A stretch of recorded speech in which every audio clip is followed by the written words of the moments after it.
வணக்கம். இன்னைக்கு நவராத்திரி 3வது நாள். நவராத்திரியில் நவத்திருப்பதி இந்த தொடருக்கு உங்களை 3வது நாளாக வரவேற்கிறேன். இன்னைக்கு 3வது திருப்பதியை பற்றி பார்க்க போகிறோம். அது என்னதுன்னா திருப்புளிங்குடி. திருப்புளிங்குடி அந்த தாயாரோட பேர் புளிங்குடி வள்ளி தாயார். அந்த தாயாரோட பேராலேயே இந்த திவ்ய தேசம் அழைக்கப்படுறது. ஸோ அவ்வளோ ஃபேமஸ் தாயாருக்கு. நவராத்திரியில் இந்த 3வது நாளில் நம்ம திருப்புளிங்குடி வள்ளி தாயாரையும் பெருமாளையும் சேவிக்கலாம். ரொம்ப விசேஷமான திவ்ய தேசம். இது புதனோட பரிகார ஸ்தலமாக விளங்குறது. நான் ஏற்கனவே சொன்னபடி என்னென்னா, இந்த நவத்திருப்பதி எதுலேயுமே பார்த்தீங்கன்னா நவகிரக சந்நிதி கிடையாது.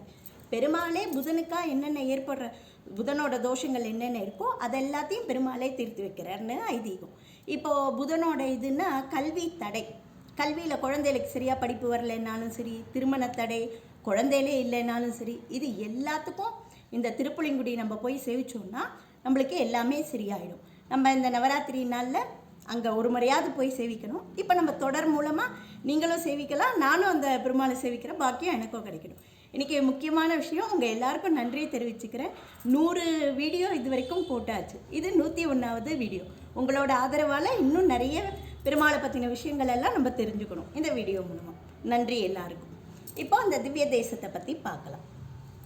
திருப்புளிங்குடி இந்த திவ்ய தேசத்தில் பெருமாள் பூமி பாலகன், தாயார் நிலமகள் நாச்சியார், மலர்மகள் நாச்சியார், பூமி பிராட்டி ஸ்ரீதேவி பூதேவி 2 பேரும். அப்புறம் இவா இந்த தாயார் மூலவர் ஸ்ரீதேவி பூதேவி, உற்சவர் திருப்புளிங்குடி, இந்த புளிங்குடி வள்ளி தாயார். அவள் பேரால் தான் இந்த ஊரே அழைக்கப்படுறது. இப்போ இந்த இடம் திவ்ய தேசம் எங்கே இருக்குன்னா, இதுவும் தாமிரபரணி கரையில் தான் இருக்குது. அதே மாதிரி வரகுணம் அங்கே இருக்கு இல்லையா, அதுலேருந்து 1 கிலோமீட்டரில் இது இருக்குது. திருநெல்வேலியிலேருந்து வரணுன்னா 32 கிலோமீட்டர் தாண்டி இந்த திவ்ய தேசம் இருக்குது. இந்த திவ்ய தேசத்தில் கோபுரம் பெரிய கோபுரம் கிடையாது, அப்படியே ஃப்ளாட்டாக இருக்கிற மாதிரி தான் கோபுரம். உள்ளே போனோன்னே குளம், நல்ல தெப்ப குளம், நல்ல இதுவாக இருக்குது. கருடன் சன்னதி, 2 பிரகாரம் எல்லாமே. தாயார் பெரிய உருவில் ஸ்ரீதேவியும் பூதேவியும் பெருமாள்கிட்டேயே இருந்துடுறா. அதனால் தனியாக தாயார் சன்னதி இங்கே கிடையாது. இந்த திவ்ய தேசத்தோட கதை என்னங்கிறதெல்லாம் நம்ம இப்போ பார்க்கலாம். இது என்னென்னா திருப்புளிங்குடி பச்சை பசேல்னு நிறைய புளிய மரங்கள் எல்லாம் சேர்ந்து இருந்ததுனாலையும் புளிங்குடின்னு பேர் வந்திருக்குன்னு சொல்கிறாங்க. ஒரு மரம் என்னென்னா, பெருமாளும் ஸ்ரீதேவி லக்ஷ்மியும் என்ன பண்ணுறா, கருட வாகனத்தில் பறந்து வந்துட்டுருக்காங்க. அப்படி வந்துட்டு இருக்கும்போது என்ன ஆகுதுன்னா, இந்த தாமிரபரணி கரையில் ஒரு மணல் மேடாட்டம் ஒரு இடம் இருக்குது. அந்த இடத்த பார்த்தோன்னே ரொம்ப பெருமாளுக்கு பிடிச்சிடுறது. சரின்னா அந்த இடத்துல 2 பேரும் அங்கே தங்கிடுறா. இது என்ன ஆகுது, நாரதர் வழக்கம் போல் போய் பூமி பிராட்டிகிட்ட போய் கலகம் முட்டிடுறார். பார்த்தியா, உன்னை விட்டுட்டு ஸ்ரீதேவியோடு போயிருக்கார். பார்த்தியா, பூமி பிராட்டி பொறுமை, ஆனாலும் இந்த கோவில்லாம் வரணுமே, அதுக்காக பெருமாளோட திருவிளையாடு. உடனே என்ன பண்ணுறா, கோச்சுண்டு பூமி பிராட்டி என்ன பண்ணிடுறா, பாதாள லோகத்துக்குள்ளே போயிடுறா. அப்படி பாதாள லோகத்துக்குள்ளே போன உடனே என்னென்னா, பூமியில் ஒரே வறட்சி, குடிக்க தீர்த்தம் கூட இல்லை, தண்ணி இல்லாமல் ரொம்ப எல்லாரும் அவஸ்தைப்படுறா. எல்லாரும் பெருமாள்கிட்ட சொல்கிறா, நீங்கள் தான் எப்படியாவது போய் பூமி பிராட்டியை கூட்டிகிட்டு வரணும் அப்படின்னு. சரி, நான் பார்த்துக்கிறேன் அப்படிங்கிற. சரி, பெருமாள் என்ன பண்ணுற, லக்ஷ்மியோட பாதாள லோகத்துக்கு போய், நீயும் ஸ்ரீதேவியும் பூதேவியும் எனக்கு எப்போவுமே ஒன்று தான், உனக்கு தெரியாதா, இப்படி கோச்சுன்னு வந்துட்டியே, வா போகலாம் அப்படின்னு. ஐயோ என்னை மன்னிச்சுடுங்கன்ட்டு தாயார் பூமி பிராட்டியும் வந்துடுறா. உடனே அவள் வந்தவுடனே பூமியில் சகல சௌபாக்கியமும் வந்துடுறது, நல்லா சரியாயிடுறது. இந்த இடத்துல இருந்து தானே அவள் கோச்சின்னு இங்கே தங்கின இடம் தான் திருப்புளிங்குடி. இங்கேருந்து தானே கோச்சின்னு போனதுனால அவள் என்ன பண்ணிடுறா, இங்கேயே கோவிலை அமைச்சுட்டே இருந்துடுறா. இதுதான் பூமி பாலகன், பூமியை காப்பாற்றி கூப்பிட்டுன்னு வந்தார் இல்லையா, அதனால் பூமி பாலகன். இவரோட உற்சவரோட பேர் என்னென்னா காய்ச்சின வேந்தன் அப்படின்னு ஒரு பேர் இருக்குது. காய்ச்சினா ஒரு அர்த்தம் பூமின்னு உண்டு. அந்த பூமிக்கு வேந்தனாக இருக்கிறதுனால அந்த பேருன்னு சொல்லு. இதே மாதிரி இன்னும் ஒரு கதை என்னென்னா, இந்திரன் என்ன பண்ணிடுறான், இமயமலைக்கிட்ட போகும்போது மான் ஊரில் ஒரு கணவனும் மனைவியுமா 2 ரிஷிகள், ஒரு முனிவர் அவர் மனைவியோட சந்தோஷமாக இருந்துட்டுருக்கு. இவன் என்ன பண்ணிடுறான், மான் அழகாக இருக்கேன்னு பார்த்து வேட்டையாடிடுறான். அந்த முனிவர் இறந்துடுறார். உடனே இவனுக்கு பிரம்மஹத்தி தோஷம் வந்துடுறது.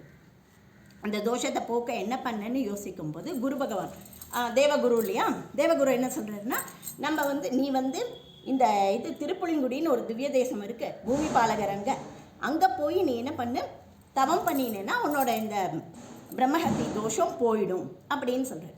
சரின்ட்டு இவனும் வந்து அங்கே தவம் பண்ணிட்டு இருக்கான். தவம் பண்ணவுடனே பெருமாளோட அனுகிரகத்தால் அவனுக்கு இந்த இது முடிஞ்சிடுறது, இந்த பாவம் பிரம்மஹத்தி தோஷம்லாம் போயிடுறது. அப்போ என்னென்னா தனக்கு இங்கே தோஷம் போன இடத்துலையே அவன் என்ன நினைக்கிறான்னா, நம்ம இங்கேயே ஒரு யாகம் பண்ணுவோம் அப்படின்ட்டு யாகம் பண்ண ஆரம்பிக்கிறான். அப்போ பண்ணும்போது என்னென்னா ஒரு அரக்கன் வந்து இந்த யாகத்தை கெடுக்க ஆரம்பிச்சிடறான். இந்திரனுக்கு ரொம்ப வருத்தமாக இருக்குது. திருப்பி யார்கிட்ட போகிறது? பெருமாள்கிட்டயே பூமி பாலகா நீ தான் வந்து என்னுடைய யாகத்தை காப்பாற்றி கொடுக்கணும் அப்படின்னு வேண்டிக்கிறான். அப்போ என்னென்னா பெருமாள் அந்த வர்ற அரக்கனை வந்து கதையால் இப்படி அடிக்கிறார். உடனே அந்த அவன் என்னென்னா ஒரு அழகான ஒரு பிராமணனா ஒரு மனுஷ உருவில் வந்து கை கூப்பி நிற்கிறான். நீ யார், ஏன் இப்படி ஆயிடுது அப்படின்னு பெருமாள் கேட்குற. உடனே அவன் சொல்கிறான், நான் வந்து முற்பிறவில் வந்து யக்ஞ சர்மாங்கிற பிராமணனாக இருந்தேன். அப்போ வந்து வசிஷ்டரோட பையன் வந்து ஒரு முறை யாக யஜ்ஞத்தை பற்றி என்கிட்ட பேச வரும்போது நான் வந்து அவருக்கு மரியாதை கொடுக்காம அவமரியாதை பண்ணிட்டேன். அதனால் என்ன ஆகிடுது, அந்த சாபத்தினால நீ வந்து இப்படி போயிடுன்னு எனக்கு சாபம் கொடுத்துட்டு நான் அவர்கிட்டயே மன்னிப்பு கேட்டேன். நான் எப்படி என்னோடய சாபத்திலேருந்து திரும்ப வர்றது? அதுக்கு அவர் என்ன சொன்னார்னா, நீ என்ன பண்ண, ஒரு நாள் வந்து இந்திரன் தன்னோட பிரம்மஹத்தி தோஷம் போகிறதுக்காக இந்த திருப்புலிங்குடிங்கிற இடத்துல வந்து அவன் இது பண்ணுவான், யாகம் பண்ணுவான். அப்படி அவன் யாகம் பண்ணும்போது நீ என்ன பண்ணுறன்னா அவன் யாகத்தை போய் தடை பண்ணுற.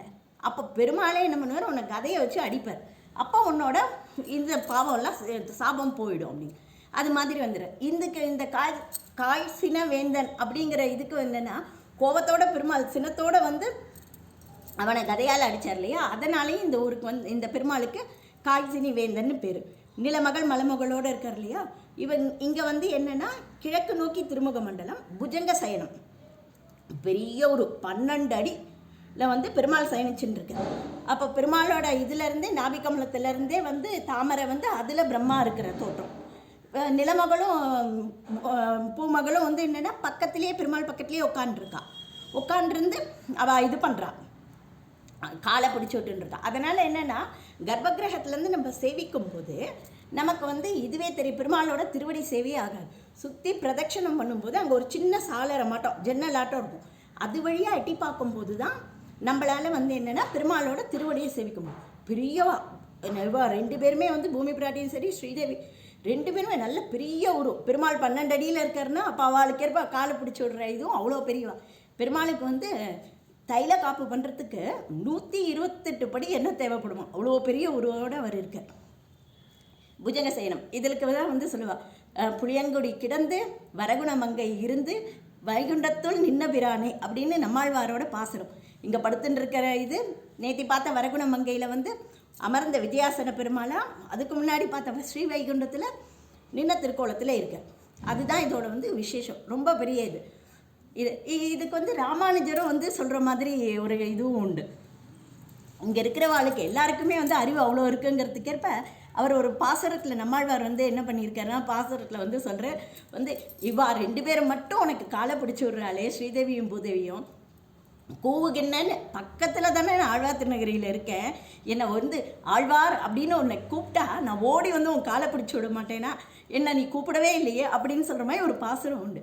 இவர் ராமானுஜர் என்ன பண்ணுறார், ஒரு முறை இங்கே வந்தபோது இங்கேருந்து ஆழ்வார் திருநகரி போகணுமே எவ்வளவு தூரம் அப்படின்ட்டு அங்கே அர்ச்சகரோட பொண்ணுக்கிட்ட வந்து கேட்குறேன். அவன் நெல்லை வளர்த்தின்னு இருக்கான். உடனே அவன் சொல்கிறான், கூப்பிடு தூரம் தான். எப்படி சொல்கிற கூப்பிடு தூரம் தான் அப்படின்னு?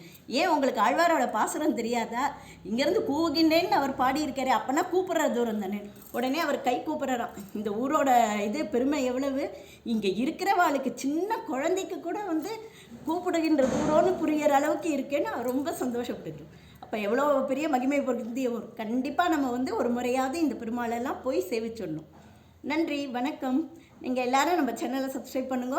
இன்னும் மீது இது மாதிரி கதைகளுக்கு என்ன வேணும்னு சொல்கிறீங்களோ அதை கதைகளை போடலாம். நன்றி.